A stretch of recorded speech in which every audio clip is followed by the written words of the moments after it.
Assalamu alaikum. We were discussing about the hormonal system or endocrinology. जो पहले दो हमारे पार्ट्स थे, part one and part two. Part one में हमने इंट्रोडक्शन पढ़ा था एंडोक्राइनोलॉजी का और सिंपली हार्मोन्स का। सेकंड पार्ट में हमने जो है वो पिट्यूटरी वाला स्टार्ट किया था और थायराइड पढ़ा था। थर्ड पार्ट में हम लोग आगे कंटिन्यू करते हैं इसी को, और हमारा जो आज का लेक्चर है उसमें हम पैराथायरॉयड और उससे रिलेटेड आगे जो सारी चीजें वो हम डिस्कस करेंगे। सबसे पहले हम जनरल कुछ डिस्क्रिप्शन जो हैं वो डिस्कस करेंगे।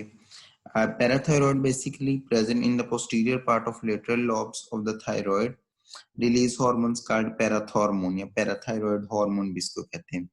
Vitamin D has a role in the maintaining calcium level.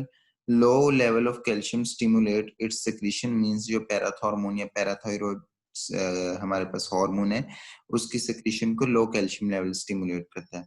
High level suppresses its secretion, और इसका काम क्या होता है, it extracts the calcium from the bones. Calcitonin and parathormone are antagonist. अच्छा, यहाँ पे मैं तीन कॉन्सेप्ट आपको बताना चाहूंगा। सबसे पहले आपको पता है कि हमारे नेक रीजन के अंदर जो है वो थायराइड ग्लैंड होता है। जस्ट लाइक कि हमारे नेक रीजन में इसके दो लेटरल लोब हैं, जो कि एक हमारे पास इस्थमस से इस तरह मिले होते हैं, ठीक है। ये इसके दो लेटरल लोब बिल्कुल ये एच शेप होता है इस तरह से, ठीक है। इसके जो पोस्टीरियर साइड है ना, यानी बैक साइड है, पीछे वाली साइड है, मैं इसीलिए इधर शो कर रहा हूँ कि आपको पता चले बैक साइड पे।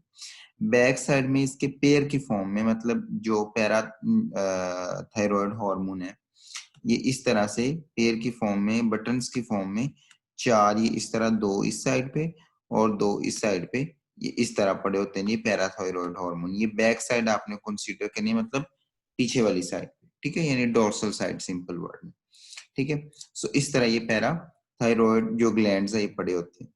अब होता क्या है ओवरऑल, ओवरऑल ये होता है कि ये हमारी बॉडी का जो ब्लड है, अगर ब्लड के अंदर कैल्शियम लेवल हो जाएगा कम, ये ब्लड है, ब्लड के अंदर जी आपका कैल्शियम लेवल हो गया कम। ये कैल्शियम लेवल आपका जब कम होता है तो क्या करता है, हमारे पास ये लो कैल्शियम लेवल ये कॉज करता है कि जो आपका पैराथायरॉयड हार्मोन है उसकी सेक्रेशन को इंक्रीज करता है, ठीक है। जैसे ही यहाँ पे सेक्रेशन इंक्रीज होंगी पैराथायरॉयड की, ये क्या करेगा, ये हमारे पास जाके डिफरेंट बॉडी पार्ट्स से कैल्शियम को एक्सट्रैक्ट करेगा और ब्लड के अंदर शामिल करना शुरू कर देगा। उसमें एक चीज है जी बोन्स, बोन से करेगा। सेकंड नंबर पे ये एक और काम करेगा, सिर्फ इससे नहीं करेगा, एक्सट्रैक्ट ही नहीं करेगा, बल्कि ये क्या करेगा, जो हमारे पास किडनीज हैं और जो हमारे पास रीनल एक्सक्रीशन होती है, यानी जो हमारे पास कैल्शियम यूरिन की फॉर्म में पाया जाता है, उस एक्सक्रीशन को कम कर देगा, यानी वहां से जो बाहर जा रहा है उसको कम कर देगा, एलिमिनेशन को कम कर देगा। सो वहां से ये क्या करवाएगा, रीअब्जॉर्प्शन स्टार्ट करवा देगा। सो कैल्शियम की रीअब्जॉर्प्शन ज्यादा हो जाएगी। जब कैल्शियम की रीअब्जॉर्प्शन ज्यादा होगी तो इट मींस कि यूरिन के अंदर कैल्शियम कम जाएगा और रीनल में जो सिक्रीशन हो रही थी, बाहर जा रहा था, वो कम हो जाएगी। सो ये दो काम इस तरह से करते हैं।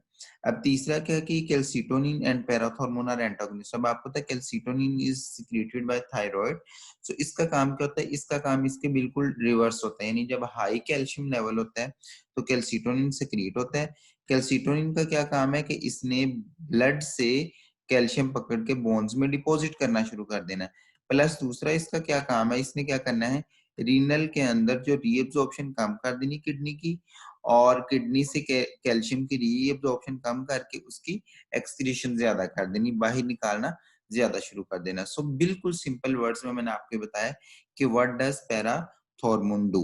ओके, अब इसके अगर अब नॉर्मेलिटीज देखें, अगर पैराथायरॉयड हार्मोन ज्यादा हो जाएगा तो ऑब्वियसली हमारे पास क्या होगा कि पैराथायरॉयड का ज्यादा तो कैल्शियम बॉडी के अंदर ज्यादा हो जाएगा। जब कैल्शियम ज्यादा बोन से निकलेगी, बोन्स वीक हो जाएंगी। जब बोन्स वीक होंगी, we called it demineralization of bone, यानी मिनरल्स कम हो जाए, जिसकी वजह से रिकेट्स हो सकता है।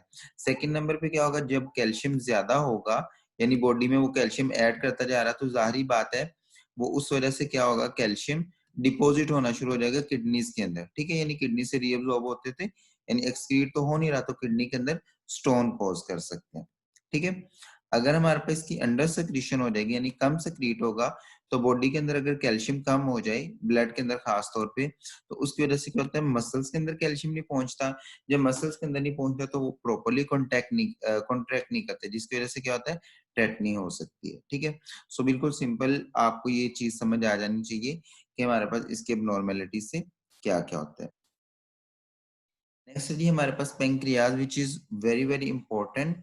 अब ये क्या है कि endocrine as well as exocrine gland है, बिकॉज एंडोक्राइन जो है इसमें इंसुलिन वगैरह सेक्रेट करता है, और ग्लूकागोन और जो एक्सोक्राइन इसकी सेक्रीशंस है, यानी खास तौर पे जो डक्ट्स के थ्रू आती है, तो ये पेंक्रियाटिक जूस सेक्रेट करता है। अब इसमें दो टाइप्स बल्कि 3 टाइप्स ऑफ इसमें सेल्स होते हैं, लेकिन यहाँ पे हम सिर्फ सिंपल 2 पढ़ेंगे आपकी लेवल तक। एक अल्फा टाइप होते हैं और बीटा टाइप। अल्फा टाइप जो सेल्स हैं वो ग्लूकागोन रिलीज करते हैं, और बीटा टाइप जो है वो इंसुलिन रिलीज करते हैं। बीटा टाइप जो सेल्स हैं वो ज्यादा होते हैं, बिकॉज इंसुलिन इज, हमारे पास सिंपल वर्ड में हम कह सकते हैं इंसुलिन हमारे पास ज्यादा रेगुलेटरी नेचर होती है, सो रेगुलेशन में ज्यादा मेन रोल प्ले करती है। सो बीटा सेल्स मोर इन नंबर होती है। तो यहाँ पे आपके लिए एक बड़ा इंपॉर्टेंट एमसीक्यू है, जिससे आपको एक बहुत इंपॉर्टेंट कॉन्सेप्ट समझ आएगा, which is very important for your MCAT as well, और आगे हाई लेवल पे भी, इवन एमबीबीएस के लेवल पे भी आपका this is very much important MCQs. So वो कह रहा है कि which is antagonist to insulin. Insulin का काम क्या होता है? इंसुलिन का काम ये होता है कि इसने ब्लड के अंदर ग्लूकोज के लेवल को कम करना होता है। ठीक है, तो इसके एंटागोनिस्ट कौन काम करता है? एड्रीनालिन, नॉरएड्रीनालिन, कॉर्टिसोल, कॉर्टिकोस्टेरोन, या ग्लूकागोन, या ऑल ऑफ दीज। अब हम नॉर्मल ये पढ़ते हैं कि glucagon and insulin are antagonist to each other, but यहाँ पे एक हम बड़ा इंपॉर्टेंट कॉन्सेप्ट आज पढ़ने लगे हैं, जिस कॉन्सेप्ट के मुताबिक हम ये पढ़ेंगे कि बॉडी के अंदर ग्लूकोज कम और ज्यादा कौन करता है। ठीक है, यही चीजें अब आपको आंसर में हेल्प करेंगी। जो एड्रेनालिन है ये एक ग्लूकोकॉर्टिकॉइड है जो कि ब्लड के अंदर ग्लूकोज के लेवल इंक्रीज करता है। नॉरएड्रेनालिन का भी यही काम है। कोर्टिसोल का क्या काम है कि वो प्रोटीन से ग्लूकोज में कन्वर्ट करता है, यानी ग्लूकोनियोजेनेसिस में रोल प्ले करता है। कोर्टिकोस्टेरोन का क्या रोल है? ये भी लिपिड से ग्लूकोज कन्वर्ट करता है। ग्लूकागोन का क्या काम है? ये भी इंक्रीज करता है ग्लूकोज के लेवल को ब्लड के अंदर, यानी ग्लाइकोजन की ब्रेक डाउन करता है। ठीक है, so increase the break down of glycogen to the glucose in the liver and muscles, it also increase the rate of breakdown of fats. So ये सारे रोल है। सो इस बात से हमें समझ आया कि सारे के सारे overall these all are antagonist to insulin, because ये सारे के सारे ब्लड के अंदर ग्लूकोज के लेवल इंक्रीज कर रहे हैं। सो ये बिल्कुल यही एमसीक्यूज आपका, इसका ऑल ऑफ दीज आंसर आएगा। ठीक है, नेक्स्ट आ गया फंक्शंस ऑफ इंसुलिन। ये बहुत इंपॉर्टेंट है। इसका क्या क्या काम है? ये डिप्रेस करता है ग्लूकोज के लेवल को। कैसे करता है डिप्रेस? सबसे पहले तो इसमें मोस्ट इंपॉर्टेंट जो वर्ड हम यूज करेंगे, it increases the cell utilization of glucose, यानी जो सेल है उसके अंदर जो ग्लूकोज की यूटिलाइजेशन है उसको इंक्रीज कर देता है, यानी सेल्स बहुत ज्यादा ग्लूकोज यूटिलाइज करना स्टार्ट कर देते हैं। सेकंड नंबर पे ये ग्लूकागोन जो है उसकी synthesis, sorry it's glycogen, glycogen की सिंथेसिस इंक्रीज करता है, लिपिड्स की एंड प्रोटीन की। और एक और मेन फंक्शन इसका है which is I can say के जो सबसे मोस्ट इंपॉर्टेंट फंक्शन है, it increase the permeability of cell. Permeability of cell increase करने का ये मतलब है कि ये आपका सेल है, ये उसकी मेम्ब्रेन है। जब ग्लूकोज सेल के अंदर एंटर हो जाएगा ना, तो ब्लड के अंदर ऑब्वियसली कम हो जाएगा। ठीक है, सो ग्लूकोज सेल के अंदर कैसे एंटर होगा? सेल के अंदर तभी एंटर होगा जब सेल की परमेबिलिटी इंक्रीज होगी, सेल उसको परमिट करेगा अपने अंदर आने के लिए।